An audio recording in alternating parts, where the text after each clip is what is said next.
अस्सलाम वालेकुम बेलियो ते मित्रों, की हाल ने जान दियो टोटियो। अज ना एक बड़ी अहम ते जरूरी गल करनी है तुहाडे नाल। बा हुण फसल पक गई है ते हर बंदे अगे ना मेरी एक बड़ी आजिजाना जी दरखास्त है।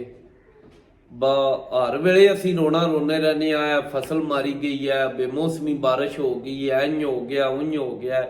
लेकिन एक थोड़ा जिहा साडा भी फर्ज बनता है। हुण जिकन फसल पक्की है ते अपनी फसल ही चूना हर साल उशर लाजमी दिया करो।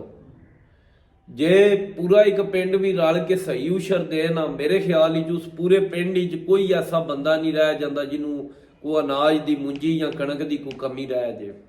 ਅਸੀਂ हर वेले ਝੁਰਾਣਾ करने आया फसल ਨੂੰ, ਇਹ ਬਿਮਾਰੀ पै गई, इंज हो गया उंज हो गया, ਇਹ जी नेरी आई फसल लेट गई, है जी अपना ओले पै गए, इंज हो गया, झाड़ घट गया, बेमौसमियां बारिशां ने। ये सारी दी वजह किसी की मुंजी थोड़ी होई है या बाहली होई है, हर बंदा रोंदा है। ਉਹ ਤੁਸੀਂ अपनी फसल ਨੂੰ पाक करो, उशर दिया करो। अल्लाह ताला ये थोड़ी तू ना ਇਹਦੇ 'ਚ बरकत पा ਦਿੰਦਾ है। ਜਿਹੜੀ ਸ਼ੈ 'ਚ बरकत ना ਹੋਵੇ ਉਹ ਜਿਤਨੀ ਜ਼ਿਆਦਾ ਹੋਵੇ ਨਾ ਉਹ ਕਦੇ ਵੱਧ ਨਹੀਂ ਸਕਦੀ। ਹਮੇਸ਼ਾ ਬਰਕਤ ਵਾਲੀ ਚੀਜ਼ ਹੀ ਵੱਧਦੀ ਹੈ, ਭਾਵੇਂ ਉਹ ਥੋੜੀ ਹੋਵੇ ਨਾ। ਤੇ ਬਰਾਏ ਮਿਹਰਬਾਨੀ ਆਪਣਾ ਜਿਹੜਾ ਉਸ਼ਰ ਹੈ ਨਾ, ਇਹ ਹਰ ਬੰਦਾ ਦਿਆ ਕਰੋ। ਉਹ ਨਾ ਸਾਡੇ ਇੱਕ ਬੰਦਾ ਤੇ ਉਹਨੇ ਨਾ ਖਖੜੀਆਂ ਲਾ ਲੀਆਂ ਤੇ ਉਹ ਟੁਰ ਗਿਆ ਆਪਣੀਆਂ ਪੀਰਾਂ ਕੋਲੇ। ਐ ਸਰਕਾਰ ਦੁਆ ਫਰਮਾਓ, ਬੱਕੜੀਆਂ ਨਾ ਖਖੜੀਆਂ ਨਾ ਗਿੱਦੜ ਬੜੇ ਪੈਂਦੇ ਨੇ। ਉਹਨਾਂ ਆਖਿਆ ਦਵਾ ਤੇ ਫਰਮਾਨੇ ਆ ਤੇ ਤੁਸੀਂ ਨਾ ਇਹ ਨਹੀਂ ਕੰਮ ਕੀਤਾ ਕਰੋ, ਬਾਕੀ ਕੁੱਤੇ ਦਾ ਵੀ ਆਸਰਾ ਕਰੋ।